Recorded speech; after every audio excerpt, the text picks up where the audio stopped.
Every so often, the skies remind us of the mysteries. Just a few days ago, the world looked up to witness a blood moon. Now, if you've looked up at the sky tonight, you may have noticed something truly breathtaking. Most of the time, the totally eclipsed moon is not completely dark, but there is some reddish shine. Sometimes it's orange, sometimes it's even bright yellow. That rare red-hued eclipse that stars myths, fears, and questions wherever it's seen from. It's a celestial event that hasn't been seen in quite some time. The so-called blood moon, seen here over Turkey and the Middle East, has been rising in spectacular fashion. But here at home, the celestial spectacle has been tied strangely and tragically to events on the ground. St. George's Girls Secondary School in Nairobi has been shut down indefinitely after a violent standoff between students and teachers. The unrest reportedly began when a teacher allegedly beat a student returning from evening prayers. The issue dramatically escalated as the students confronted the teacher. Students had gone to pray during that commotion of people trying to see the blood moon and teachers trying to get the students back into the classrooms. And she had gone to pray, and when she walked back, as the drama was cooling down, a teacher stumbled upon her and they beat her up so badly that she broke her jaw. An act that ignited outrage, debate, and painful reactions. The angry students are said to have brought down the gates, bent and broke the grills as they protested the assault of a fellow learner at the institution. For some, the timing of the blood moon feels like a sign, a mirror of the tabernacle beneath our own skies. So today, we'll explore not just what happened at St. George's Girls High School, but why moments like this shake our communities so deeply, touching on discipline, authority, culture, and the stories we tell when the heavens and human affairs seem to collide. My name is Miss Wanjandongo, and this is the 1% Podcast.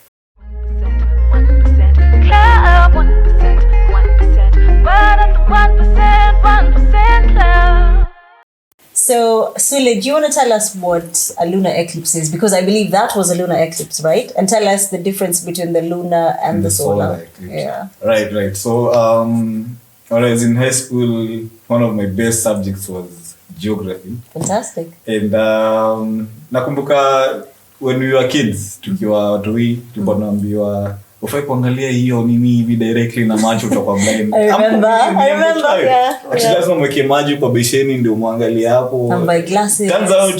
Turns out ilikuwa all BS and everything. Like the universe happens to, so the current eclipse was a lunar eclipse, where basically the earth comes in between the sun and the moon. All right. So the moon, the sun casts a shadow of the earth towards the moon, so it appears reddish. Hence the blood moon. Yeah. So that's basically, and now the solar eclipse is where the sun and the sun is here and the moon and then the earth. So the moon casts a ring of a bright light from the sun, hence inaka the myth when werewolves they appear when the solar eclipse is happening.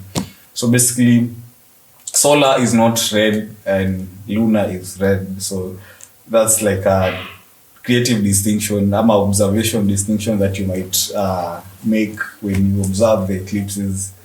It's one of the nice phenomena, and there's a story of Shakespeare alikuwa anasema the moon and the sun were created for night and day, but they meet it's a poetic thing that they meet once in a while. It's like a forbidden love affair of the two. So when they meet, it's like a special something. So can I ask you something? So does the solar eclipse happen during the day and the lunar at night? No, so there are people who experience solar eclipse during different time zones. Okay. Like when you observe the moon, people say that the moon only comes out at night, but that's not really the case, because there's some people who don't see the moon during daytime. there's some people who see moons during daytime and nighttime. So it's like a cosmological thing, like different time zones and whatever. Like someone in the Arctic sees majority of the sun, less of the moon, or no moon at all. So if you ask someone in the Arctics, like, hey, me sisi hajaiona moon huku and whatever. So sisi are privileged to see both the moon and the sun at almost different time zones. Like you can see the moon during daytime, like 4-ish, 4-ish, and so yeah. So tell me, is it a myth or is it true that there's people in, I don't know where it is, but that they see the sun for like 3 minutes or 5 minutes and it's gone till maybe the next day or something? A few minutes. So that applies to like the southern hemisphere, because I believe the Earth is tilted to like a 45-degree angle. So as our northern hemisphere to experience more sunlight of less, it's like a reverse thing. Out on a less of night, more of day. Less southern hemisphere, less light, more darkness. So yeah, and about the blood moon, I came across a video on TikTok.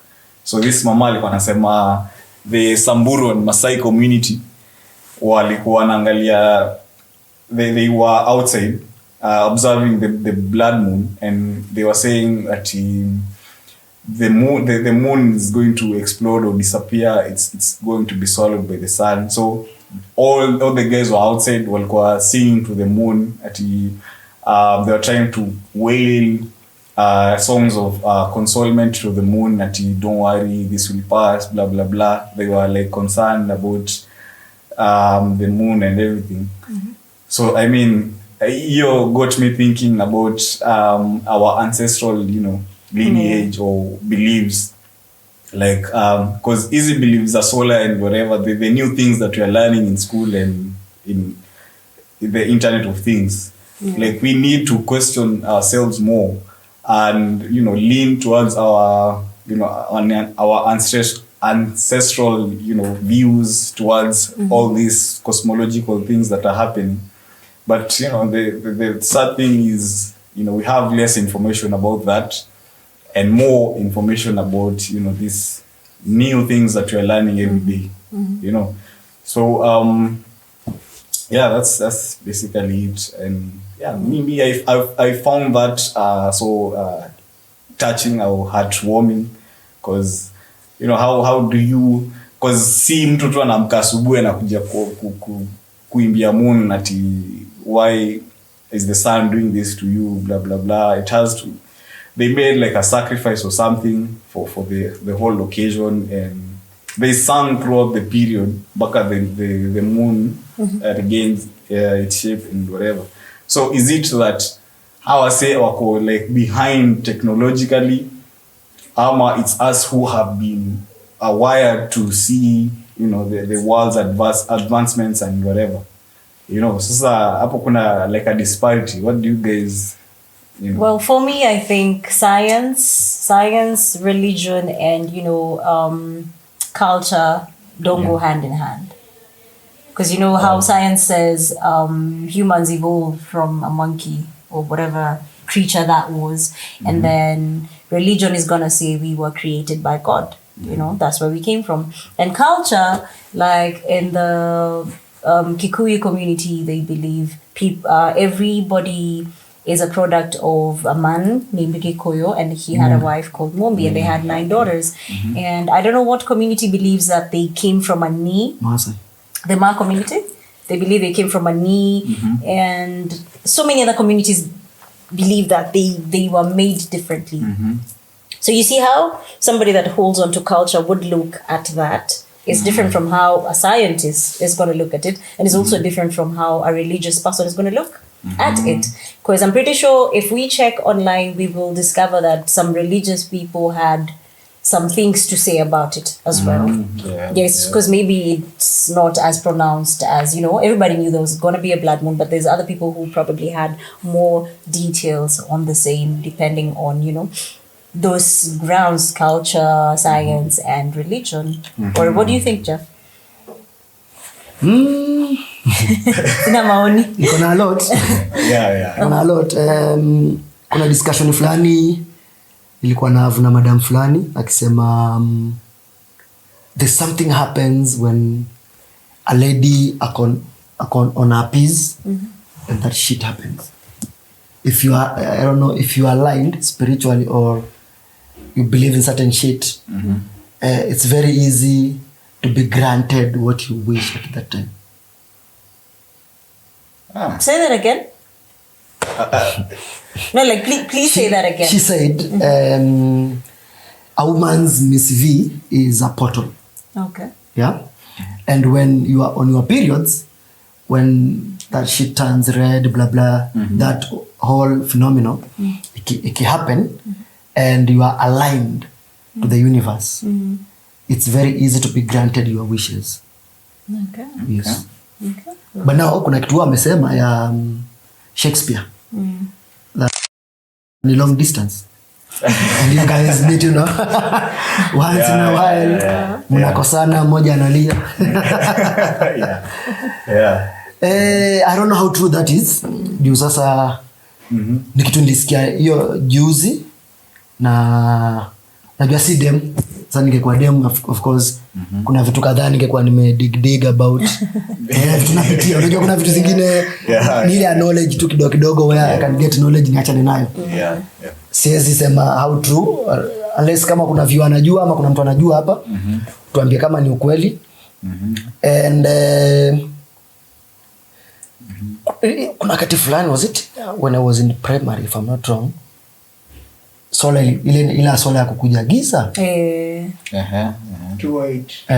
tukaambiwa sijui it happens once in a century, right? Next time it happen 100 years. So what happens to Luna? Is it same time frame? No. I'm not sure about the time frame, but you know, the time that your rotation and revolution, and it happens after like a few years, but I'm not really sure about the time frame. Is it pegged across the globe? But because also kuna watu kama Ethiopia hata corona iliingia kwao. Happy New Year, Ethiopia. Happy New Year. Yeah, 2018. We are 2 years to corona.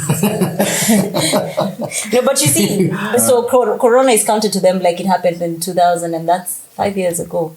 And tunasema with the calendar we have, with the calendar si tuko nayo bado kauja nafikia. It's about to hit them. So wait, so to them do they also count 100 years from, or irrespective of time niko nayo ni time itaonekana 100 years from 100 years from then?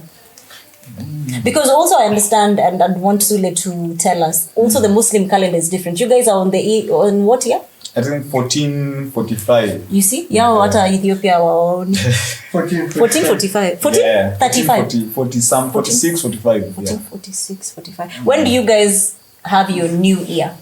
New Year, it's after Ramadan. I think that's the last month. Then So wait, Ramadan is during what month? It's not. It's based on the moon. You know, it's in a shift. Utapata Ramadan inakuja December, inakuja sahi inakuja ikisonga nyuma December. No, it's not. Music, as in it's not in 2028 ama 2027 tutakuwa na Ramadan in kama sahi the past Ramadan was in I think March or February. So utapata next year itakuja like late January. Then the other year itakuja mid-Jan. I understand. I understand. Oh, okay. Unataka kufunga December. You have to. Literally yani it's purely fasting. From starehe, from nini. Kuomba ni kuamini. You know what I found out is actually science. What they say is that some days were deleted from the calendar as well. It's true. Yeah, tunatumia the Gregorian calendar. Yeah. Now they shift to Gregorian. Kuna siku zilirukwa. I don't know now which is the correct calendar. You know, there's so many things you need to ask yourself because they say we're in the year 2000 and 2025. After death, of Christ. Yeah. So how many years were before? It's very confusing. No, but you see, I think calendar ilikujia hiyo time. Yeah, exactly. Tulianza kucount na calendar. You see, But still ilikuwa tunahesabu. But si basi tunafaa kuwa year 6000 and something. Death of Christ. Yeah, is 2000. It means we're using the Christian calendar. Exactly. Let's be honest. Now think about universal it. calendar. Yeah. Not necessarily Christian. Yeah. Ni innovation tu ya calendar. But can I tell you something? But can I tell you something? Yeah. Ethiopia is only behind because they were not colonized. So let's say we use the colonialism calendar, because Ethiopia wasn't colonized. Now wako 2018. Yeah. Does it make sense to you? No, how am I behind simply because I wasn't colonized? Because nobody came and told you unaanza siku fulani. Yeah. Unaona Ethiopia unaanza mwaka yao lini? Si watu colonized tunaanzanga mwaka January. Yeah. That's what they say. Okay.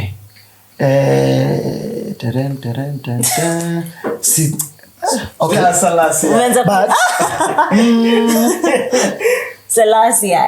Unajua hata before wazungu wakuje ilikuwa tunahesabu hizi miezi. Yeah, we had our own month. Because ulikuwa naambiwa we will meet the third moon. Yeah. And Next moon, because ilikuwa tunahesabu hizo moons. Same way hawa venye wanafanyanga. Yeah. Like a moon ikipiga zo 28 days ilikuwa unahesabu na venye ina change. Yeah. And they ikipiga ka were crescent. And they were correct. Surprisingly, Yeah, they were correct. Very correct. They were on point. Yeah, God was ahead of the time, of Everyone course. has their own system. Yeah. And all are correct. Yeah.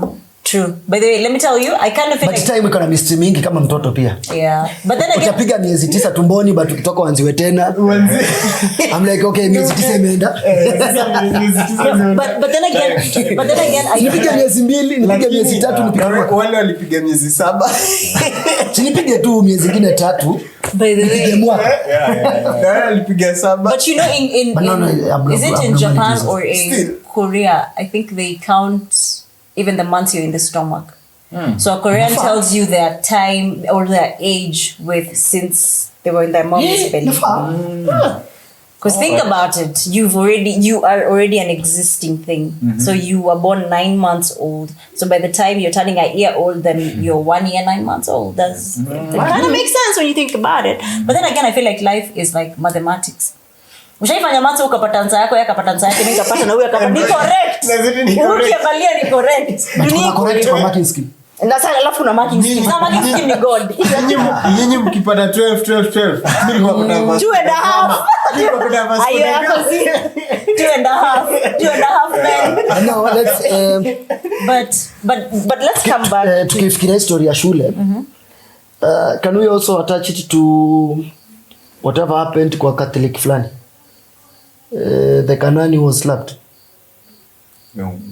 Oh, the Kangal. Assembly, is it Asumbi or Assembly? that. Oh. Yes. The Kanani was slapped because to me it sounds more. It's an institution too. Yeah, but I Because pia iko mbali iko tu juzi. Ule nan fulani alikuwa anapigwa makofi. I feel like we should really, as a society, tunafaa kuangalia the other person's religion. Don't think about yourself. You see, for religions, we have a number of religions right now. So no, everyone thinks that theirs is correct, theirs is right. So no, but you have to be tolerant to the other so that see what to do to survive. You understand?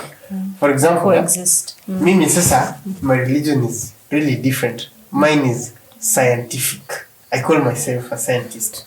When you're atheist, in short. Not atheist. It's different. For me, I cannot pinpoint whether there is God or not because I haven't proven any of them. For me, I have to prove it. Atheist believes that there is no God. For me, I don't know.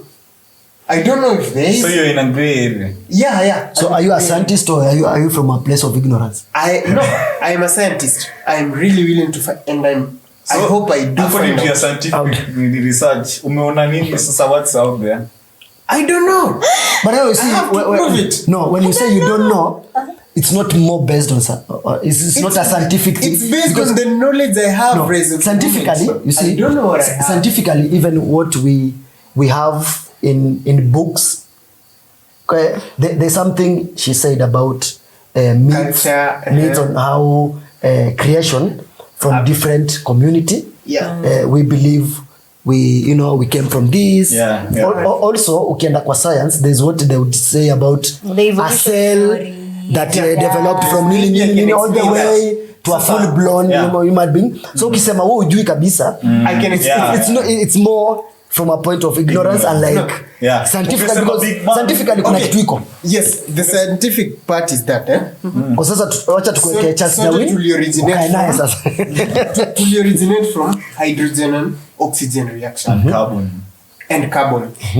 But then So wait. I haven't proven to the point that I can create a human being With that from reaction. those three elements. Unaelewa? But I can create another organism from those three components. Those three elements. The little life umeishi. Umeona watu wakizaliwa. Mimi nimeona watu wakizaliwa. So it's a reaction. Where would you? It's a reaction basically. Yes. Where would you believe tunazaliwa from? Reaction. Mimi si babangu anaongezanga askari kwa miwa. So siwezi jibu that. Si babangu anaongezanga askari kwa miwa. But I know that same reaction. Sasa unaona same unaona kichukua kama mfano wa sugar cane. Kuna place itaplantiwa ikemosol. Ukitest it is salty. Yeah. So whatever iko kwa hiyo ardhi inatoka wapi? Now that sisi ni hiyo hydro whatever. Na ardhi nayo na run hizo scenarios in my head. You see, I make sense because you see when you say you don't, haujapata evidence of God, it means you believe in Big Bang and hizo elements. No, I still don't believe in that because all scientists based on their. But no, you see, you see the good thing I like about science is this, kuna that you're free to choose what you think. For example, Charles Darwin thought that there is free will. Charles Darwin thought that yake ilitokea evolution. If you wake up today as a scientist na useme yako hizi kikombe ya red na green ilitokea, and there is a way you can prove kidogo that someone else is going to pick up your point. But as for religion, tutaitwa blasphemous. You see why I lean on the other side. But now you see when you say you lean, lazima uko na side aje. It's very hard for some few things in life kukaa on the fence. Why? When you are born, you always learn, unlearn, relearn. Kufikia sahi mtu anaamini miracles ama haamini, lazima kuna kitu iliyoifanyika either kwa kuona kwa wewe mwenyewe that you rubber stamped that yenyewe this happens because of this. So at this point lazima kuna vitu zinaka beyond vitu fulani zenye ulikuwa nadhani ni hivi that you can say yenyewe I can't really say sa God yuko but kuna mtoi mazali zaliwa na kitu fulani ama alizaliwa na vitu sijazoea on how things happen normally that yenyewe because when corona it hard, some of the atheists walianza kuamini yenyewe Mungu yuko because uli mtu ameisha akaona kuna kitu imefanyika in life that ilikuwa siamini sana but nimeona kumbe. So what are some of the scenarios you can say enyewe kuna kitu fulani ilifanyika hakuna Mungu ama the biggest ilifanyika Mungu yuko. The biggest for me is that whatever I do right now is going to dictate whatever happens to me the next second, the next minute. For example, siwezi fanya kitu ya ujinga sahi and expect that the outcome nikishaomba Mungu that things are going to be different, zitakuwa different in the next second. Hizo zote zina fall back to what I did prior to that. So what did you call that in I a scientific like it's a reaction belief? So what you're saying, this and this. Gordon, what you're saying, just say you're leaning towards the theory of quantum physics and the quantum realm, because what you're saying umesema kuna free will. So when you say you're basing your decision ati nikifanya hii itakuwa na outcome, this outcome. So what about like the other scenarios that may occur? No, the other scenarios that you might do that may lead to other different outcomes, because aspect yako ya free will ikikam to perspective haita make sense with agreement unasema sahi. Sijui kama Okay. With life, you can determine a few things. So no, unaweza change a few things in your next survival second, minute, hour, week, or day, or year, based on what you choose to do today. Okay. For example, if sahi niamue kuuma battery ya simu, si tutalipuka sote twende. And we're not going to blame God, nor Satan that. Ni shetani alinifanya. It's not right. Ni shetani alinifanya kauma battery. Unanielewa? Ni shetani alinifanya kauma lithium ion battery. But all you're going to blame it on I, because I chose to bite that battery. Sindio? So another thing. Now, if that battery chooses to blow or not is based on the reaction between the lithium ion cells and the casing of the lithium ion cells. So tuendelea sana cause hiyo inakuja back to Schrodinger's cat. Kama umesoma hiyo. Yeah. So hiyo the whole argument is basically if action happens or action doesn't happen. Yeah. Sa hiyo ni kitu bado itakuwa so unpopular with us. Schrodinger's cat basically defines almost all possibilities can happen. Possibilities. Sindio? But still, mi nitabaki kusema, whatever I haven't proved, sindio? I cannot say yes or no. Niko na question. Do you pray? Yes. Do you pray? Mimi? Yeah, I do pray sometimes. To what? Mimi? Sometimes. I don't pray to anything. I do pray that life goes well for me. So who is the receiver of your prayers? The universe. So your prayers hakuna pande zinaenda. Mimi, if you've noticed, I've not addressed God or anything or anyone. Nime addressed the universe. Now because the universe basically means what I interact with. You see how Indians don't have one specific God. Wako wanaomba ng'ombe because it gives them milk. Wataomba mahindi because it gives them corn. Wataomba the sun because it gives them warmth. They have like a billion gods. Yeah, they have like a billion gods. That is basically the universe. But now, unatoa. If you go to any belief, you find that the manner on how we approach, all of us will believe in one thing, that is supreme being. Yeah.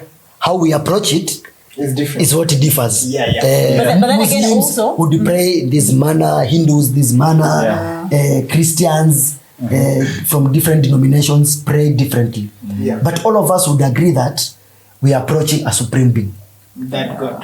But to wewe hauna supreme being. So what gives you assurance here?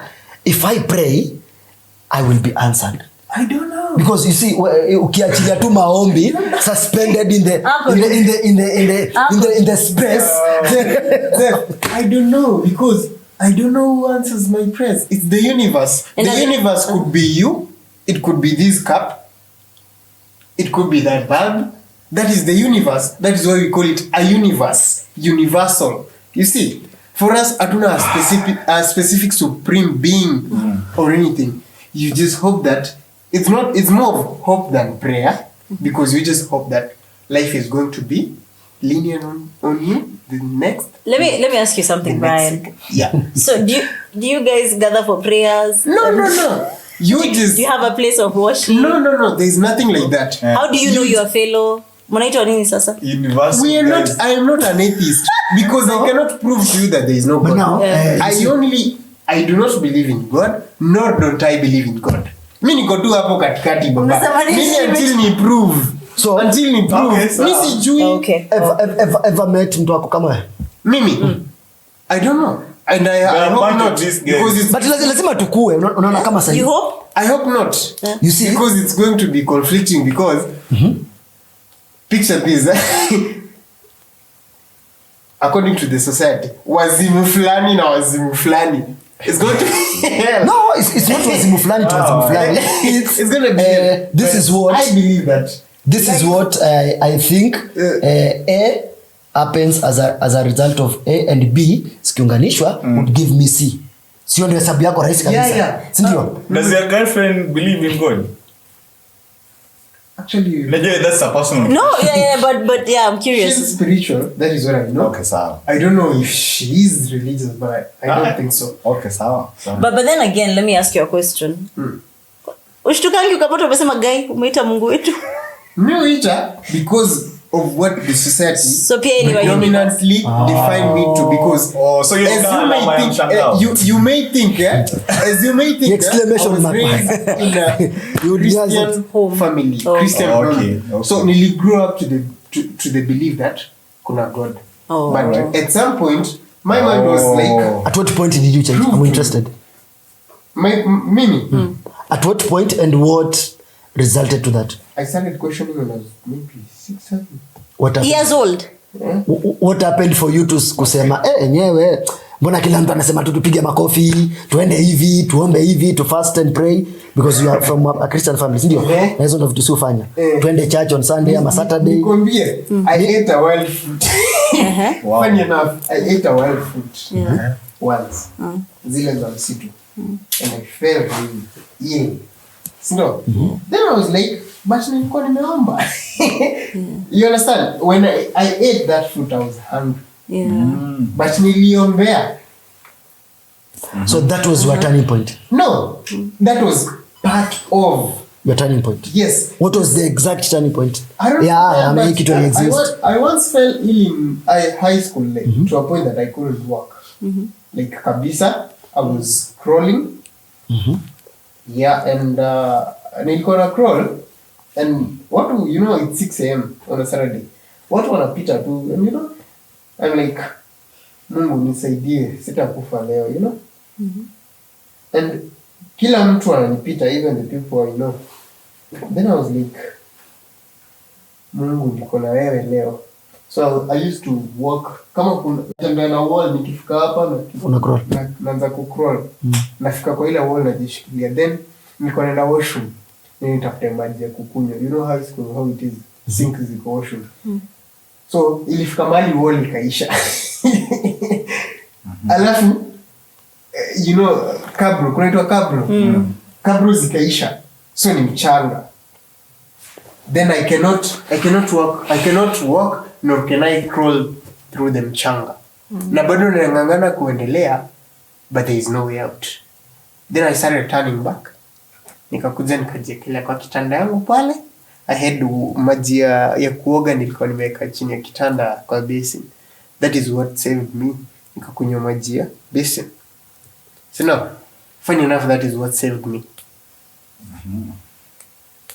So turning point yako ni nimeenda nimerudi, there's no God. I prayed during my time of need. So no, wish that someone showed up and nobody showed up. No one showed up. Sindio, maji nimerinse nayo shati is what comes to save me, baba. Wow. You see, it's different.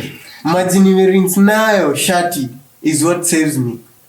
What the society considers dirty. Okay. My last question. You had lived 6 years of believing in God.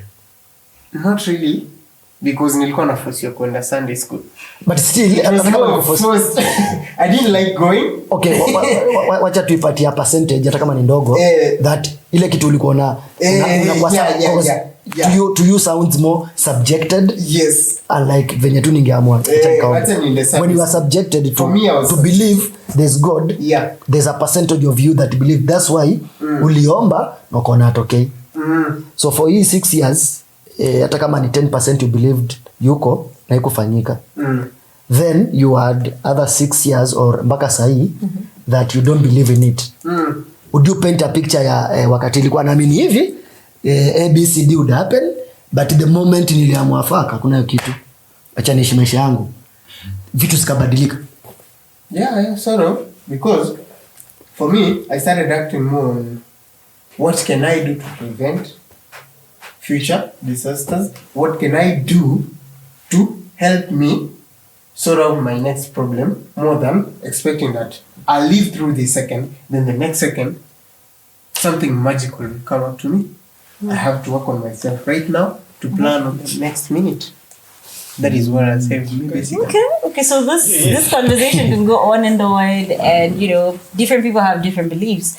But let's go back to what happened in that school. Like a student was punished due to prayers, or nini exactly ilifanya? So what happened was the blood moon was out, alright? Everybody, even the students are like, let's go see it. Let's go see it.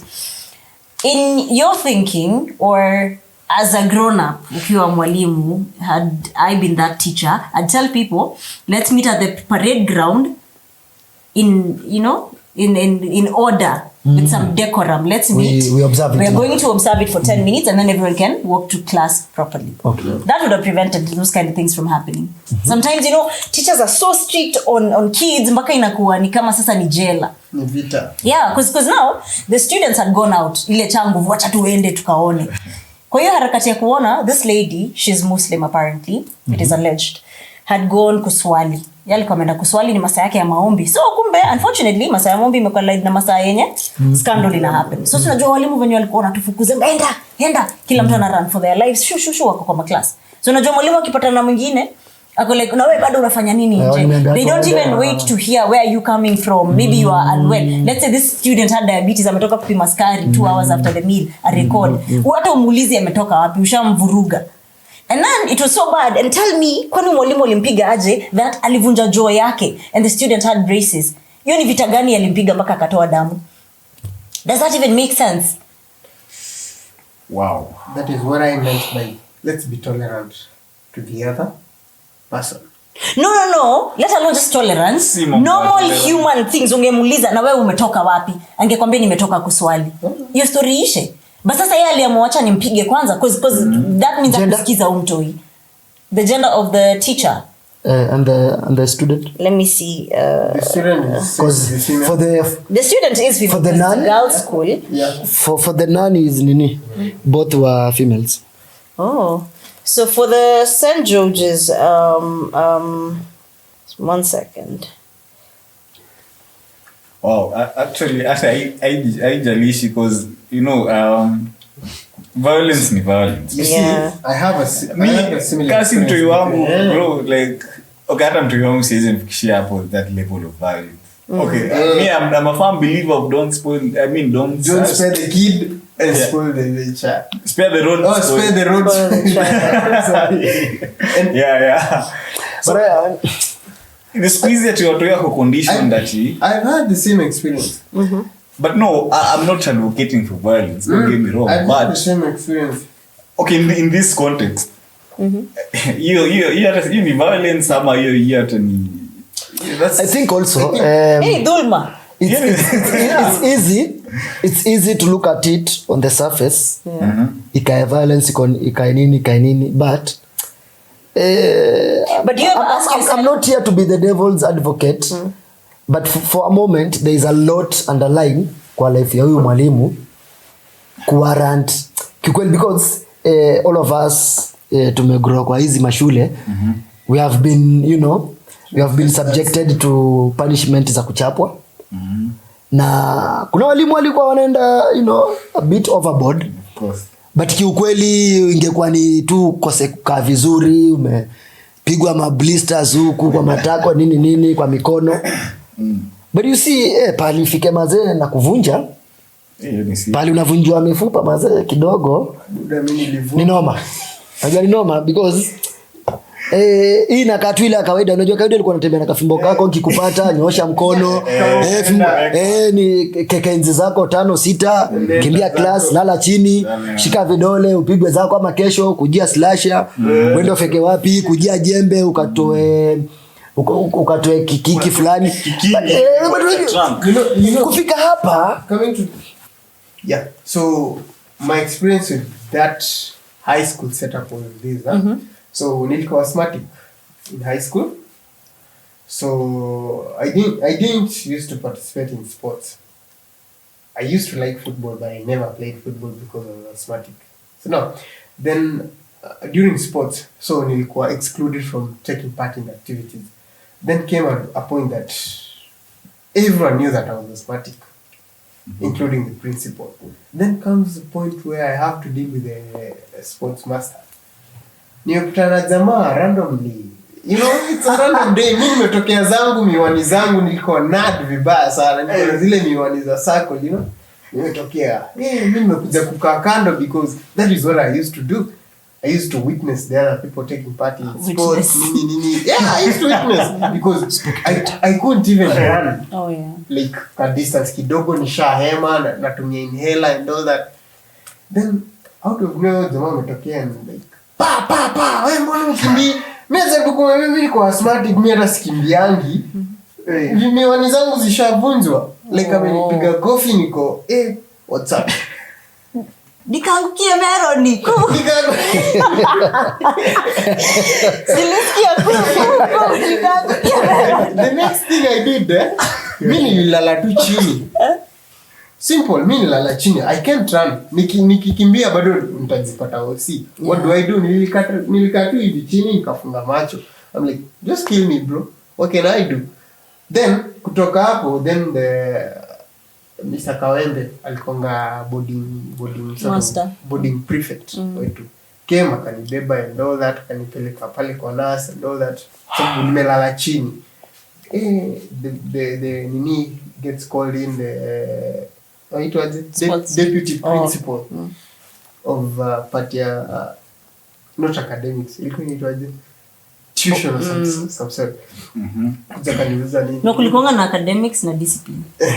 So nimekuja niuliza nini mbaya kule kwa academic na discipline. Mimi hiyo time mimi nimejump because mimi nimechapa for nothing. Then anaanza maswali, you know what happened nini? Mimi namuelezea. Then okay, nilikuwa namuogopa vibaya sana. Then nikakuja kuelewa it's more of yes, yeah, ni disciplinary. Sindo? But ni understanding. Yeah. He's in charge. There is a reason mbona ako in charge. In that position. Ako in charge. Then coming to trace, boarding master alikuwa not boarding master but the sports master. Alikuwa na shida zake. So, umenileta shida zako kwangu. Me as a child, nilikuwa I think 15 or something. No, umenivaa vibaya sana. Just nimekwambia niko asthmatic. Yeah. Mbona uko asthmatic? Unanivaa mbona niko asthmatic? You don't understand the meaning of that. No, how can you be employed as a teacher if you don't know what asthmatic is? It was that bad. So what you're saying, you're trying to justify his actions because of No, I'm not trying to justify. No, I'm trying to make it, they should be more aware, self-aware of the situation. That yes, awelewi asthmatic inamaanisha nini? Take some time to understand. Yeah, take some niulize what does that mean? Sasa nichape because sidhani anaweza kosa kuelewa. I don't know, naweza kuwa mimi na assume but don't assume. Mashule zile shule nimesoma tu shule 2 ama 3 tuseme mpaka campus. Mpaka campus. One thing that inakuanga rampant sana in cost hata during assembly unaweza pata students kuna mtu ataanguka but would have assumptions of vitu mingi. Ni mgonjwa kitu fulani, ni mashetani za kwao. Ulikuwa unapata tu there's something that would happen during assemblies and nini. Yeah.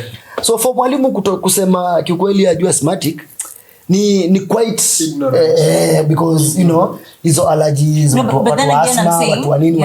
But then again I'm saying for you to become a teacher you've gone through the education system properly. Yes. At some point in your life of course umekutana na hizo vitu common cold who in the comment section niambie kama wewe ujui asthma ni nini. Manze. You know but and also ile kitu nilikuwa nasema ni kama namtetea. Kuna temu mimi nilisema acha tu pia devil's advocate kidogo ya ni easy sikudhani pia mwalimu tu akutoa juu ni mwalimu juu ni mtu mzima kukuliko juu sijui nini but wako na underline issues za maisha tu. Kuna mtu amekuja shule na shida za ndoa yake. Sasa hii ni punching bag. Nionyeshe diagram. You won't believe. You know ni furaha sana that what our director thinks of asthmatic. Director, tell us. No, look where she's pointing. Oh. Ngoja naulize.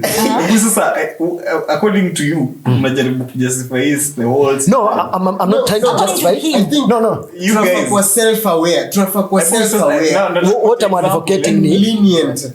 kitu nadvocatea, I think when we were in school kulikuwa na department kidogo sijui ka counseling bla bla bla. If haikuwa inafanya kazi it's that time kiukweli shule zipewe. Umeingia guiding and counseling hiyo. Tunasema hata kama iko inafanya kazi, walimu watafutiwe a professional mtu wa kuwasikizanga tu shida zao. And train. But then again, no, because unaona mtu kufanya hizi vitu.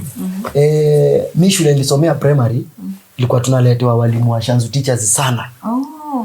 Watakuja kufanya mitihani and they would behave vitu tofauti sana huo wakati wanakuja ku examine and because anakuja anafunza hapo, kuna mwalimu amekaa huko nyuma nini unapata teaching practice. Kuna hizo ma TP.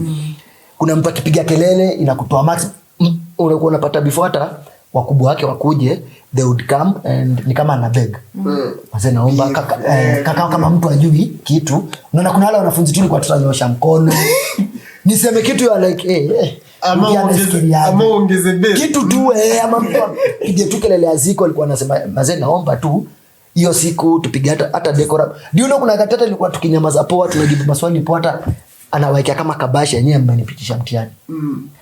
And huyu mwalimu lazima pia huko shule alifunzwa kuhandle mwanafunzi, interpersonal skills za na handle aje colleague.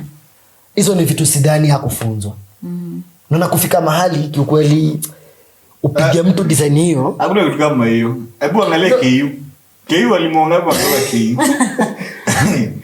Walimu wa KU wote ni walevi, wote ni watu wa sherehe. Hakuna kitu kama hiyo. Watu wafunzwa wana skipping classes, ni ma exam. But no, you see, mention names. Wewe Mr. Sichangi bana. Behave. But no, you see, that guy nilikuwa nafanya agriculture still in high school. So nimetoka shamba, si ndio? Mimi niko mchafu and all that sija dishes hapa, it's 6:30 nimetoka prakia shamba. By the way, did anyone else do agriculture? Tuko tunalima. Like literally unalima tunaona. hiyo kitu ni ujinga sana. Si ndio? 16 points for 3.5 months. Nimetokea pale hivyo. Jamani umetoka wapi sasa hii? Is that a question? Umekomea nafanya agriculture? No, unanidanganya. Na kudanganya na matope menijako kwa viatu hadi kwa socks. You see? Yes, you're supposed to be tolerant. Tunakwambia, okay, sisi wengine tulisoma shule zingine zinakaa funny. Police station. But those guys walikuwa nafaa kuwa more understanding because mimi nimetoka na mchanga. Unadhani nimeitoa wapi? And it's 6:30. Najua your class begins at hata si your class. Your remedial begins at 6 p.m. in the evening. Si ndio? But nimekuja na mchanga na kwambia mimi ni wa agriculture, leo tumechelewa shambani. You should understand that enyewe namuona. Mimi umenipiga mabare pale pa. Wewe mbona umechelewa class yangu? But you see hata hiyo punishment yenyewe pia kuna shida because hata kama ni kunipunish si mabare you're not supposed to hit me. Jamaa mimi nimeclick. Jamaa ananiuliza mbona unaniklikia? Of course nakuklikia because hautumii akili. It's simple. Uoni mchanga kwa viatu. Simple. But can we say that a lot of teachers used to do these things to people in boarding schools because they knew, I'm here with you guys and your parents are not here so you can't do anything about it. Because when you think about it, logically, lately we've been having a lot going on with high schools. It started with Alliance. Nobody actually knew that those assaults and those kind of things are happening at Alliance until the march people did to the gates to say, end this. Nobody would have known because, everyone is like, Alliance is such an A school. So nobody would think people are being assaulted there. Now come again. Can you imagine? And then let's fast forward to what's happening at St. George's today. And the best part is that the students decided, no, enough is enough. How many times has it happened before these guys are like, pana, this is too much. And it's not only them. I'm pretty sure it happens in so many other schools. Like when we were in high school, there's a time we were at Steph Joy. So this friend of mine, I won't name her name. Let's call her Flower. So Flower found herself in some trouble with the school. But then again, she was beaten so badly that she got wounds on her knees. She has wounds on her knees. They don't want to take her to hospital because the wounds are so severe that they're going to be told, oh, you need to get is it a P3 form? Because explain how this injury happened to you before we treat you. And then the teachers are like, you can't call home and all that. And even the principal is masking it. So, Flower amekaka, pia wanafunzi wakaona. Sasa now she can't walk. She has to go on her fours, sasa, like a cat. And then we decided, you know what? We hepa shule. People are going to cover you hepa shule. So, mambo ikafanyika usiku, akachomoka. And then, thank the heavens, the people she met, the Nduthi guys she met at the stage and all that, walimsaidia. They got her home, but then again, they were like, uni mwalimu mgani amekuchapa mpaka kidonda imeanza kuoza? You know? So they got her home, but they were like, twende huko tulete shida. But you see, it had happened so many times before, and people were being beaten very brutally and badly that umechapa mtoto watu mpaka anaoza kidonda. Hiyo ni makosa gani umechapia mtoto mpaka? And it wasn't something serious ati ameua mtu that you've beaten her, hiyo design. Because as I tushaivyovamiwa tuko form 3, guys are making noise in the morning. It's 6 in the AM. Tokeni nje tumenili huko parade ground. That man. Tulipigwa na nyahunyo na kijiti ya mop. Hiyo vita yote ilikuwa juu ya kupiga kelele. Alafu amekuambia toa sweater. Uko na ka shati kembamba. Manze unapigwa mgongo. What's going on? We are 15. Yeah. Hiyo vita yote ilikuwa ya nini? Si hata angetupa punishment ya kimbieni and then mbebe kuri or something. Can you imagine nyahunyo na hiyo broomstick? Is it mob justice? And then he beats you with all his might. Mlikuwa shule madem? Yeah, it was an all girls school. Mwende mkabebe. Yeah, like tumelimishwa hadi kibushamba huko. Is it chamba playground? Inaitwa ni the field. Umesema hivyo nikakumbuka. Mimi kwa kuni. Umesema hivyo nikakumbuka scenario fulani ilikuwa tunachekelea boy fulani. Kwa cube yetu tulikuwa ngana boy fulani albino. Okay. So akaenda kapigwa huko. Na sasa asubuhi tukivaa manguo nini? You see how sijui damu ukipigwa venye na inaanza kukaa ina change inakaa greenish kanini. Tukaanza kumwambia ni chlorophyll. You see the oh my God. Who are you, man? Who are your friends? Who are your friends? Who are your people? But then again, high school. But kikweli na feel pia tunaweza try kagorilla tactic kidogo kinipigia mtoto pia mimi na deal na wewe tu kama mzazi. Unataka unaona primary changu nini ya kuchekesha primary yetu ilikuwa ukikuja 1:00 mpaka 1:30 mnakusanywa mnaenda sijui mfagia huko kwa miti kwa kwa matawi nini. So kuna kama mwalimu fulani hapo alikuja kierehere kupiga watu. Fortunately or unfortunately akapiga msichana fulani vibaya. Then shule na kwao si mbali. Na budake sijui alikuwa anga bouncer wa. Alikuwa ni mtu amejaa. Amejiweza unajua ni mtu anajitambua. Wacha aende aite budake. Atakuwa sherekea hiyo shule kama hiyo si. Ule mwalimu alionwa wao. Vita vya panzi shule. Ndio alikuja kainua hivi. Uko hivi yani augusi chini. Alafu sasa unajua pia watu wote tuko late hiyo siku ni Alafu yule mwalimu mazame tu na anapiga. Unajua kuna walimu ulikuwa ushapata kuna mwalimu fulani kwa shule nikikukosea afadhali hata nikwambia nitakununulia kitu break time. Usinipeleke kwa keda. Kuna mtu ulikuwa unajua ni ripoti kwa mwingine but si so and so. Juu huyu kupiga anapiga. Do you know huyo mwalimu we had almost a month. Kuna mtu alikuwa anapigwa kwa shule. Juu mtu mmoja tu kuinuliwa because it should be like that. Unaona venye watu wa Nduthi unagonga kidogo tunakuchomea gari tunakupiga sijui nini. Looks vibaya but kiukweli kuna fear na inflict hata kwa walimu wengine. Juu pia sijui babake huyu ni nani? Sasa babake huyu kwa ni mbaya hata ni karao. Upigwe risasi atako yenye iponi. But you see, I think we need to streamline what happens in boarding schools and the truth needs to come out. Because I'm sure, okay, all schools. But I'm sure, like in boardings especially, because saina angalia hiyo angle kidogo kabla turudi kwa day, shule za wanatanga bondeni ama wanatanga ni bondeni. Shule za bondeni. Za bondeni. So you see with boarding schools, let's say sounds like bondage, man. Bondeni. Yeah, like let's say your parent has sent you to boarding school. You're in friend school Kamusinga and you live in Nairobi, unaenda uko mbali hivyo western. So mzazi wako hajui daily what's happening. So hata ukapigiwa huko ukavunjikia huko ukafanyikiwa sijui na nini huko unaponea huko. Because tell me, first of all, what is this nonsense of school nurses treating all diseases in school with paracetamol ile around? Na umeona kichwa paracetamol. Nimegongwa paracetamol.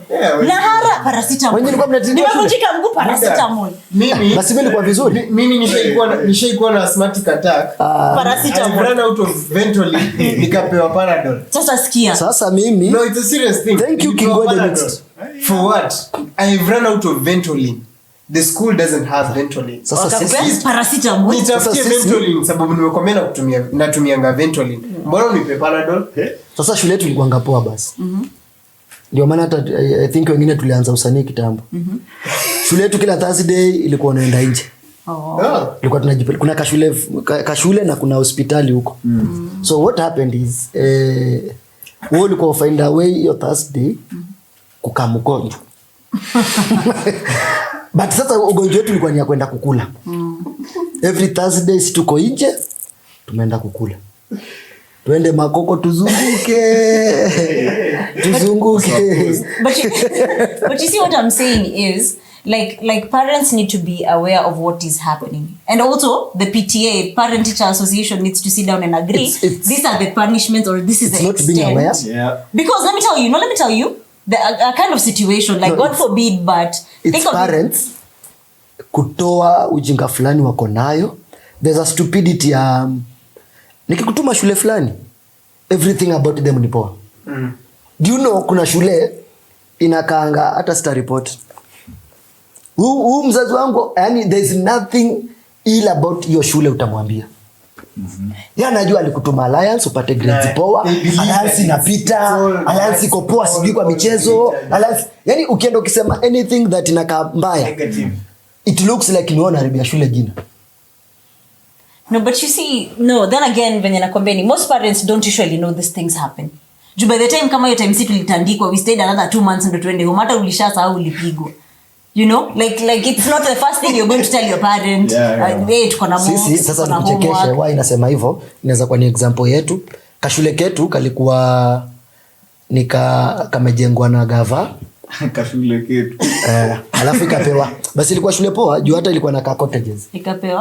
Ikapewa gava. Unaona hizi vitu za tupeni land, tutajenga alafu nyinyi mtendeleza sasa Qur'an. So hata watu wengi walikuwa wanapenda kuja hapo Science Congress, mama contest nini. Nikashule kana kidogo tunajielewa. Do you know ilifika time tukakuwa na githeri mara 2 kwa wiki. Mnakula nini the rest of the days? So una substitute to other things. Juu sasa unaona pia huko ni Msambweni. And Msambweni a bigger number ni Waswahili. So unapata ukipika githeri yako ndugu yangu utapata kwa dustbin. So walimu wako na unajua sasa ni more sana because tunapika food kitupwa. So si substitute mchele nyama, mchele maragwe, wape vitu zao, vitu zao. Okay. But so there is a time we had a meeting, walimu, wazazi na nini. But bado kuna mzazi anaona wewe uridhiki ni shule unasomeshwa. Unajua just because they went through the system they believe that for you to come out a polished individual. So do you know pass through that. Mimi hata nisheteswana unaitisha ka pocket money unaambia ya nini? Unasomea shule poa, unakula mara 3 kwa siku, sijui nini. But mzazi aoni hii kiukweli. Kuna food zingine zinapikwa ndugu yangu nikaa pia tuko of course tulikuwa tunapikiwa vizuri. But kuna time pia unapata kuna maragwe tu hajaiva, juu alieka kuchelewa. Ni mtu anajua kupika juu ni Waswahili huko. But kuna time pia unateseka. So kuna time unaamua siniruke ka fence kidogo nikatafute samaki leo nikuje nikule ugali kwa samaki. Bado usi bila unaruka fence shule. Hapo discipline ndio maana mnapigwa. Utaruka je fence? No, you know hata sasa nikikuua. Si eti nitakujua na karao hapa wakiniua tena. simtanipeleka kotini mpaka kesi sikizi. Nisikizwe tu, haimaanishi juu nimefanya kosa lazima uipige na kosa ingine. Kama sasa hivi nipige nikufe. Sawa, nilikuwa nimeenda staff room kuiba chakula walimu. Nilipiga nimekufa. In my primary school, I went to boarding for primary school as well. So tulikuwa na asateseka zaidi ndugu yangu. Wallahi. Primary boarding? Yeah. Tulikuwa na diet, ndio. So unafuata hiyo diet. But not all kids are the same, especially during that stage because bado tuna grow. Na cheki. So inafikanga mahali yenyewe ya body inasikia kula kitu. But hauna you have ukweli baba mwili inahitaji omega 3. Shule gani inapika samaki primary school? Let's be honest, and to make it worse, iko na huko kunaitwa Kiricho. Watoto wapi samaki? If you're talking about amino acids, see proteins amka mnakula nyama. Hakuna. It's not there. It's a boarding primary school, hakuna mtu ana regulate. Ni jamaa tu fulani amesikia tu kuna kiutambi kidogo anaweza ongeza classrooms na dormitories anaweka. Mtakula rice beans the whole time. Oh yeah, understand. Because in class 7 my ears were bigger than my hands. Hey, funny enough, nilikuwa that malnourished. My ears were bigger than my hands. Unacheki? Yeah. So was case series I was saying. Mimi mkiongelea boarding niko nyie mzui. But we should look into that. I think pia unaona venye we can say shule fulani ni poa juu ya statistics za results zenye wanapeana. Yeah. Certain pia tuko na statistics on how good are the dormitories. Yeah. How good are the staff, how good is the environment. Juu kiukweli ulikuwa unatumwa tu shule juu inapita. But hakuna mtu anajua. Kiukweli tu ni kiganjo fulani umepelekwa. Yeah. Nikagili fulani umeenda huko. Juu na uwezi convince mza. So watu wanapita. Last year unajua shule ilikuwa kwa gazeti na But hakuna mtu anaangalia. Sawa, Maranda walikuwa na 100 A's. But pia environment kama hiyo and then una produce good grades uko na B+. But can I tell you something? No, but at the detriment of my health. No, but can I tell you something? Well, a lot of people in this school have gone through the boarding system. Yeah. And fortunately not a lot of them have developed some things because you're not there for a very long time when you think about it. Yeah. And that thing yakunyimo hiyo luxury mingi. Primary is different, I feel you. But for high school, hauna hiyo ati luxury nyingi. Ukiona hiyo luxury utasoma. Hautasoma. But when you think about it, it kind of teaches you some discipline. Trust me, I got a lot of discipline from boarding school when you think about it. Also, my brother, one of my brothers, alienda boarding school, alikuwa spoiled. Alienda boarding school, hata alirudi nyumbani tuko like, umekuwa responsible. Yeah, even the parents started noticing, okay, the school you went to is not a bad school. It's a very good school, akapita. Sasa unaona? Mini first born kwetu. No, mini first. As you said, you can time frame. Kuna wageto na kuna mimi in my family tree mimi ndo nimeenda like the least favorable schools. Yeah. Nani last born? But now you see ukweli ni kwamba you can still and he's the only son, right? Tunaweza instill the right values kwa mtoi bila kumsubject shida fulani. Hatusemi hii pia tumeenda shule kupata luxury. But kuna bare minimum. But can I tell you something? Kunanga. Acha niwachekeshe. Kuna bare minimum tu ya. Ulikuwa public, ndio? Public bana.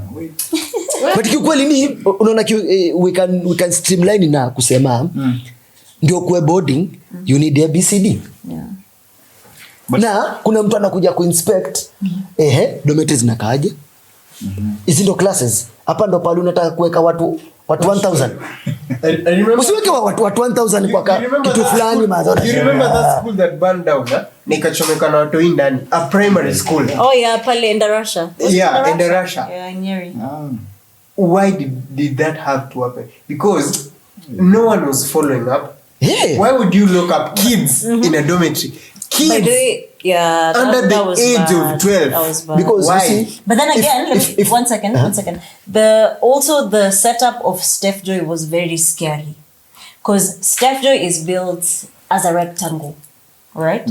There's the D hall huko nyuma, the shakes, the whatever, but dorms are adjacent to the classrooms, and when they lock the doors, so tumefungiwa kwa quadrant. Yeah. So when Steph Joy burnt, it was chaotic. Though I had left the school by then, but when the school burnt, it was really bad, and that's why some boys from Steph Joy I think some lost their lives. I don't remember how many they were, but you see, we are locked in the quadrant.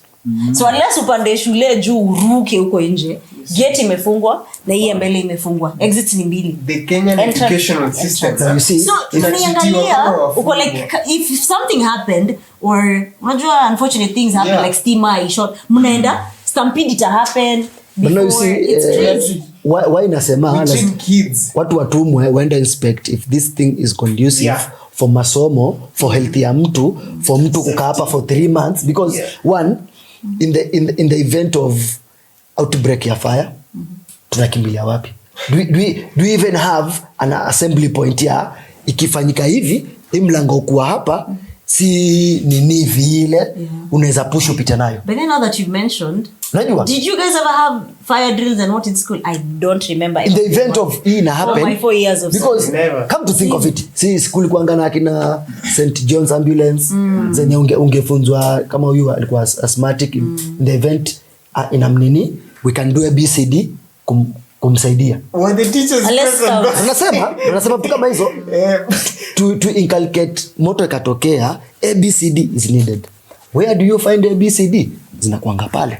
Unaona certain buckets or maji fulani inakuanga tu pale, tumespare ama blankets manini. Speakers are parents sasa. You know, Imagine wewe ungekuwa mzazi. you know, unapeleka funny thing, mtoto yeah? wako. What will you have done different in like a parent's capacity? Because unaelekea push for change, bana. kama unasema mimi ndapeleka wangu kama No. For change. No. Personally, I would push if kunaweza kuwa na orientation ama hata siku ya before mtoto wangu achukuliwe, tunaweza kuwa na siku ya kujua hii shule ikoje. Basi wazazi hata kujangi dom. Nani mzazi wake? Juu unapata kiukweli tunakujanga tu the few staffs zenye watasema hizi hazifai, mzazi atarudi nazo, hizi aturuhusu food scraps hapa chukua, wanapaka wameibisha mbaya. aturuhusu t-shirt fulani za nyumbani nini hizi rudi nazo, but mimi narudi bila kujua place nimeenda sana ni administration na ni hapo nje. atolala wapi? Na ndio. Sijui mtoto wangu analala wapi.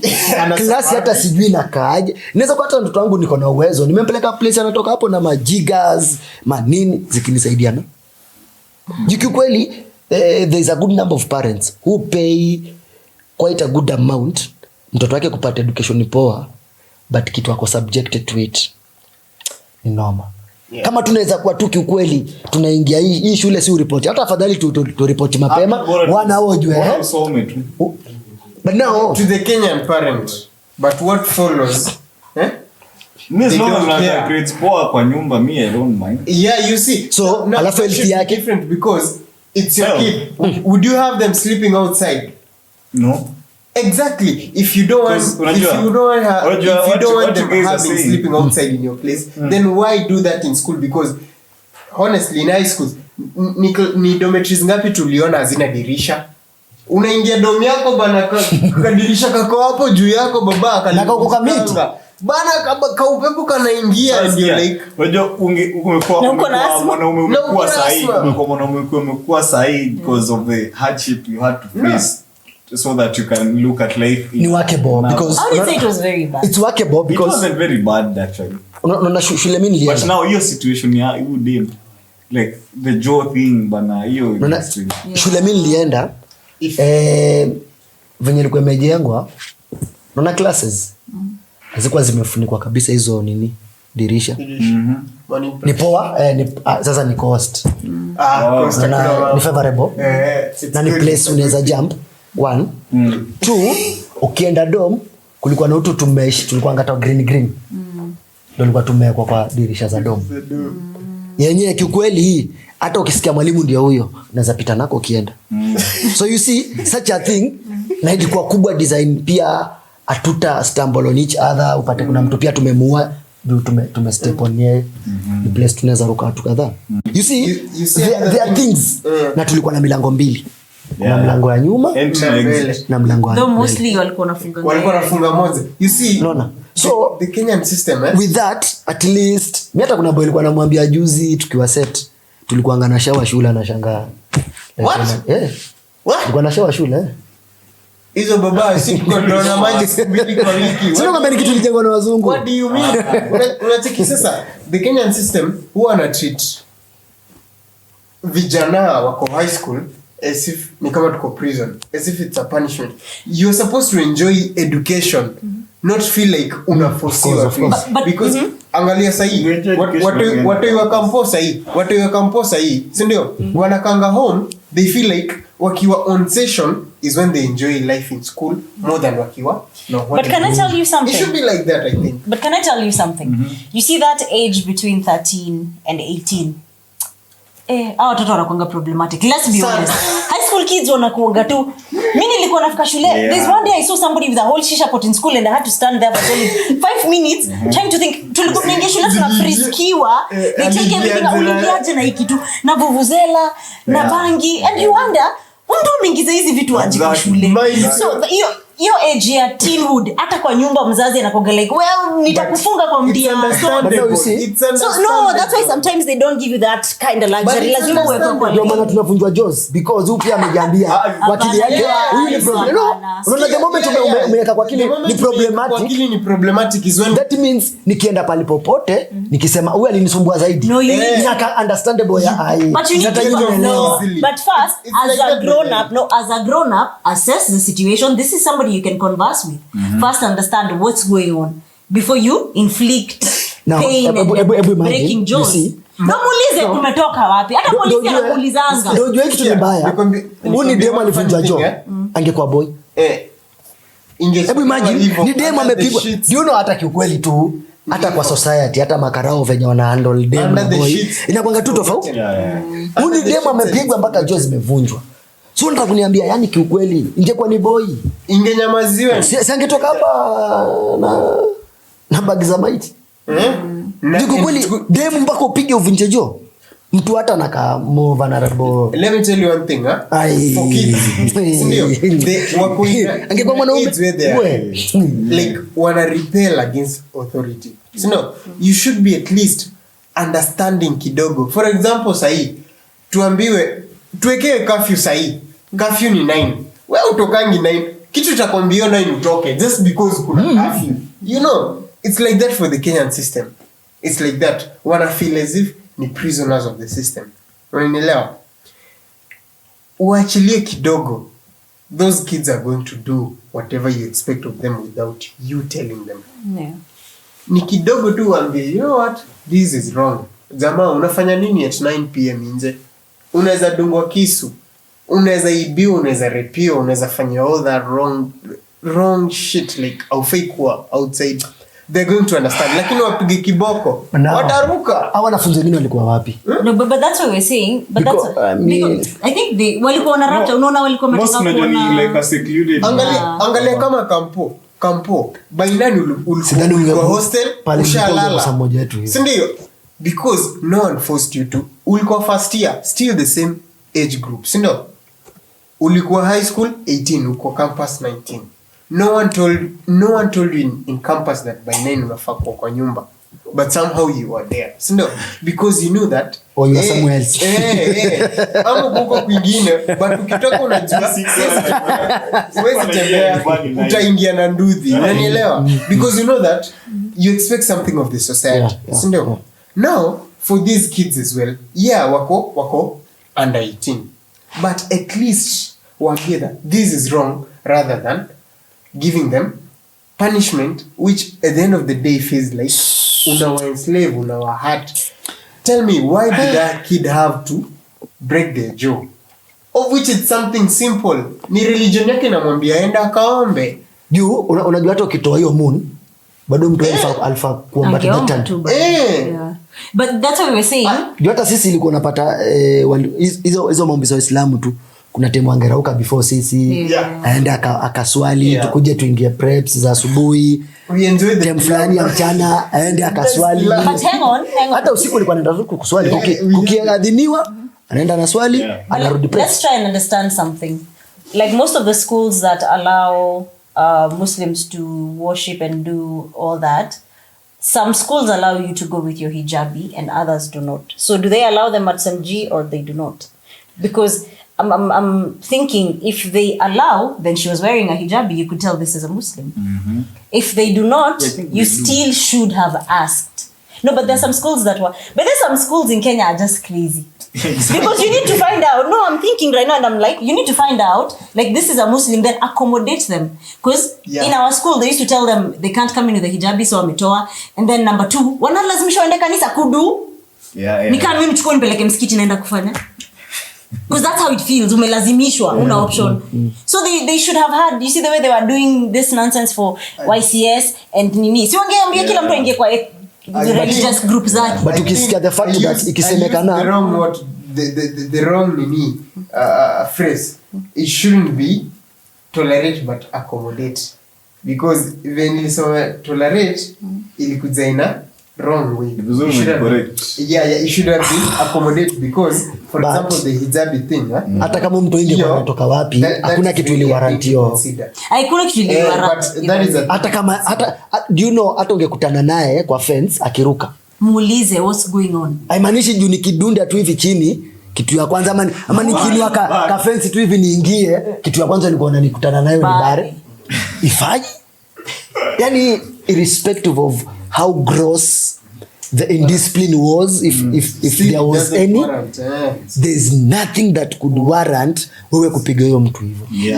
That's why we were saying they need to regulate the punishments. Hata angemwambia let's go to the staff room and explain to me what was going on. Ama simama hapo ningoje. Parents pia tunafaa kuchukua, like we should be responsible. Huyo angekuwa wangu, huyo mwalimu angekuwa amekapata. Angekuwa wangu. Huyo mwalimu sahihi. Kwanza kabla tuongee what happened, lazima tuonane mkono tu kwanza tupimane pia yeye. Acha tusome. But you know the teacher is a lady. Still, who cares? Mtoi wangu. Kwani mwenye umepiga ni? Mtoi wangu muuliza mtoi. Mwenye umepiga ni? It's my blood, baba. But then again, you think about it and you're like, and you're like, mwalimu ni fala sana kwa sababu sasa what if this kid will never be the same again? What if she loses her speech because of that? How are you going to pay her back for that? Wanafaa afungwe. Nothing warrants that. Wanafaa afungwe. Mimi kabla ufungwe though, wewe chungana. Mimi wangu tutavana kwanza kabla tu. Mimi huyu tunaweza balishana majengo ya serikali. Si ndio? Hata mimi inawezekana ukienda mochari naenda kamiti. Sitakuachilia that easy. Because umepigia mtoto kosa gani? You know, there are things I would forgive. Kama kuja ulipigwa tuseme hata kiboko ikakosea ikapiga veni fulani, at least unaweza sema nilimwambia ke mkono yakaanza unajua kuna vitu mkono hivyo unaweka ukitoa nini ikajipata vibaya. Jo ulikuwa umepiga utafutia nini kwa uso? Amepiga hapa kat. Punishment gani kwa uso? Kwani ni reso? Amepiga tombstone. Ama tu before mtoto aende shule afunzwe karate. You know, but honestly, parents are accountable for what happens to kids in boarding schools. Sababu sana boarding schools ndio vitu zifichwa, because at least unajua day school mtu atarudi jioni uone amefurahi huku muulize what happened. But for boarding school utaambiwa story ya 2 months ago, yet hiyo time unaambiwa it doesn't seem as much of a concern because anyways it's 2 months ago. But it happens recurrently. Unanielewa? To a point that mtu yule amekwambia nilipigwa last time. Sindio? Then because haukushughulika, because anyways it was 2 months ago, then the next time itamwapenia hata ona need ya kukuambia, but that is your job as a parent. You are a parent for a reason. Na mzazi pia na anafaa kureport to you anything that happens 10 years ago, anafaa kukuambia and tell you, unakumbuka dad, unakumbuka mama, unakumbuka ile siku nilikwambia hivi hapana ni hivi nilikuwa nimepigwa hivi. You should take accountability for that and say that yes, it happened 10 years ago, but whatever I can do right now, let me do it right now to correct that mistake. And I'm so sorry that I was not accommodating enough during that time for you to be open enough to tell me that really happened. But now I am willing to change that. And I am willing to take accountability. But can we also wazazi say... pia kuna kitu nataka kwa huyu wazazi pia tukue too friendly for kids to open up. Yeah. Because mimi nikigrow up kulikuwa na shida pia ya kuwa labeled. Kuna mzazi angekwambia Sula amekupiga. Wewe mchokozi. Sula kuna mtu alikuwa unapata Sula atatetewa hata ungeniambia Jeff. But unapata kikweli Sule pia ni mwanadamu tu wa kawaida, kuna vitu angefanya. Yeah, atakosea. So unapata kuna mtu the moment umefanyika nini huko yangu kwa tukiwa kwa michezo juu kikweli nikikwambia kuna mwalimu tumevurugana ama kuna mwalimu amenifanya hivi you are like no nichokoza mwana because kwa akili yake ni mtu mzima hizi kufanya hivi. Unapata kikweli kuna mtoto wako hata ako day school anaumia, anakuja kwa nyumba akilimpo anasema tulikuwa tunapiga futa nikaumia. Do you know atalimpo mpaka apone na ni mwalimu alimfanyia hivyo. Juu mzazi asha label huyu tu ni ule mkorofi. Ni ule mkorofi ni ule. Mpaka mimi naona siwezi kuambia. But hata mimi nikija ni there's a friend of mine. Ndio mimi tu kufanya kitu fulani. So wazazi pia tukue friendly designer. Mtoto akikuja hata afadhali uende follow up shule uone. Najuanga mtu wangu wenyewe ni chaotic but alifanya kweli. On the same note, by the way, there is this thing of I saw a South African topic on a kid commit suicide because alikuwa bullied by the peers.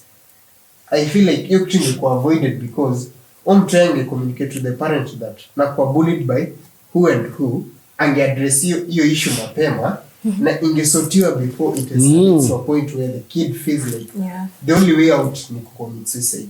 You see, if it gets to that point as a parent, unafaa kujiuliza what did I do wrong? Unanielewa? Hawa ni wale wazazi wao walipigwa wakifanya? Exactly. Hauna mkono? Unapigwa na mwanafunzi mwenzako? You see? But it's 12 kids against one. But pia mwalimu alikuwa wapi au wanaendelea kubuliana uja? Out of school grounds. I thought it's in the school. But then again there was another instance I think in Kenya where a small girl, I think she started her period and she didn't know anything about it. And venye alisimama mwalimu alimshame instead of katoto kalienda kakajiua. What kind of nonsense is that? Teachers should also, I think, get the teachers that don't have, okay, they are good teachers, but the ones that don't have, get some sense in your head. Na kama utaki kuwa mwalimu usikue mwalimu. Because how do you shame a student instead of hata umwite kando mwambie hey, let me take you to a female teacher atakusaidia? Because how do you shame a kid? That kid was innocent. That life is in your hands. That was an innocent kid. And can teachers separate their personal things from their work? You're handling kids, you're handling human beings. Understand these are children. These are people that are in the wasaidiwe tu. Ni ngumu kujiseparate. No, hang on. No. These are people that are in there. It's the same way utaambiwa wewe ni dereva, unakunywa pombe kwa nini ukiingia behind the wheel? Wachana na pombe ukijua unaenda kudrive. It's the same thing. Wewe unataka kuwa mwalimu, just know you don't work with machines. You find a way to balance your life, and if you have to see a therapist, see a therapist. If you have to speak to a friend, speak to a friend. Wakiona pia you're unfit to be a teacher, let them disqualify you from that and uza uji. Because it doesn't make sense. No, it doesn't make sense. People will not suffer. Like, I'm trying to understand. Uwe mwalimu alipiga mtoto hadi akavunjika jaw. Alimpiga kichapo inakaa aje. Wachana na kukua mwalimu, basi you're not fit for the job. Let's all agree you're not fit for the job. Because how do you resort to beating a kid like that? So if you don't want to be a teacher, don't be a teacher. Wachana nayo. If you say you're a doctor, you're saving lives, and kona a certain attitude, revoke that license. Ende auze uji ama timba na uko akauze kuni. Because it just doesn't make sense to me. I'm trying to understand.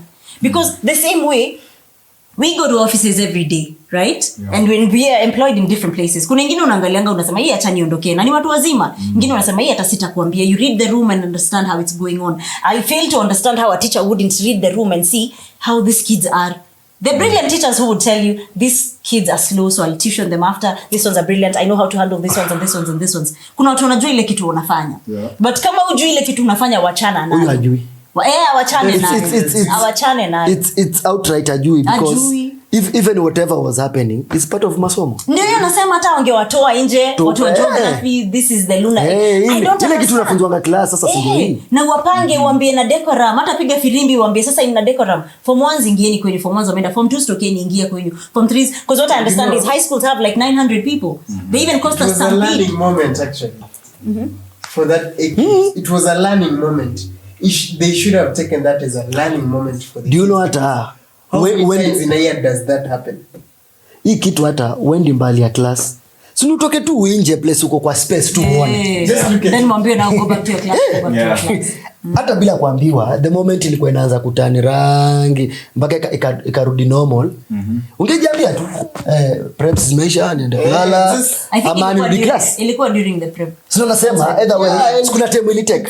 So kumaanisha if it's 30 minutes of it pia mimi singeiwatch 30 minutes yote tu. No, that's what I'm saying. Like these are students. Kuna student atakataka kuoverstay, mwingine atataka kufanya nini. It was up to the teachers kusema you guys hata wajiteka quick meeting. Tumeona kuna commotion shule. Tuitane, let's say we are the teachers, niaje situpatie hawa students 10 minutes watoke nje tu wote vizuri properly, waangalie hiki kitu kila mtu aridhike, 10 minutes ishe tuwarudishe. You don't think that would work? As a teacher before you only fike. Picture this thing was all over. Truck imeanguka karibu na job yenu. Would your boss punish you for walking out of the office to go and look at the truck imeanguka hapo nje? No. But that is an adult. Unanielewa? Things like those zinakonga na you just need to understand as a human being. Because it's not something that you expected, but it happens.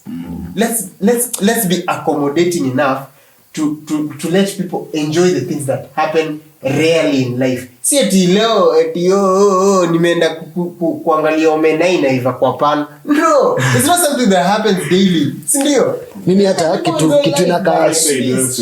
kitu inakaa so unforgiving ni the fact that this thing was all over. Yeah. Media nini kumaanisha as school ningekuwa nimejipanga mapema. Either mtatoka muangalie ama mtatoka. Because mchana mzima from status za watu, from nini X ilikuwa tu ni kitu imetrend mchana mzima that jioni hata watu wa weather walikuwa shapiana time ni saa 2 tu saa 3 ama saa 2 tu saa 4 hii kitu itakuwa. Kumaanisha nyinyi kama shule mlikuwa mmejipanga vipi either watu kuona ama kutoona.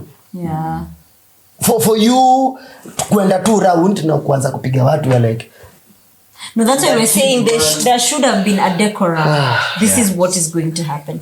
But for you viewers at home, tell us how you feel about this whole situation. Do you think it's the education system in general that needs to be sorted out? That needs to be sorted out. Do you think wa shule ajue uma tumfunze hata sisi. Do you think it's the education system in general, because there are so many instances of different things that are happening, like from the alliance story to that story of the teacher shaming the kid to now this story of a teacher breaking a student's jaw? I think we generally need to work on the education system, especially the punishments, and those kind of teachers need to be handled a certain way. Because it's crazy to find out that assault has been happening in a school for over 30 years. It's something that is scary.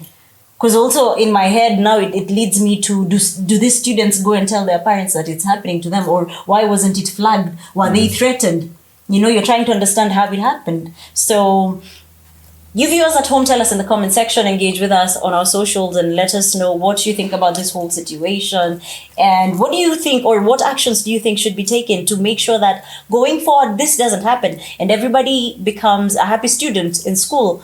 So you let us know in the comment section. Make sure you subscribe. Make sure you tell a friend to tell a friend, share, and look us up on social media, on TikTok, on Facebook, on Instagram, on Snapchat, and of course YouTube, and tell a friend to tell a friend. I hope to see you on the next one. This has been the 1% Club. See you on the next one. My last word. Joe, mwalimu kuvunja mwenzako Joe, haikuwa poa. Umemark. No pun intended.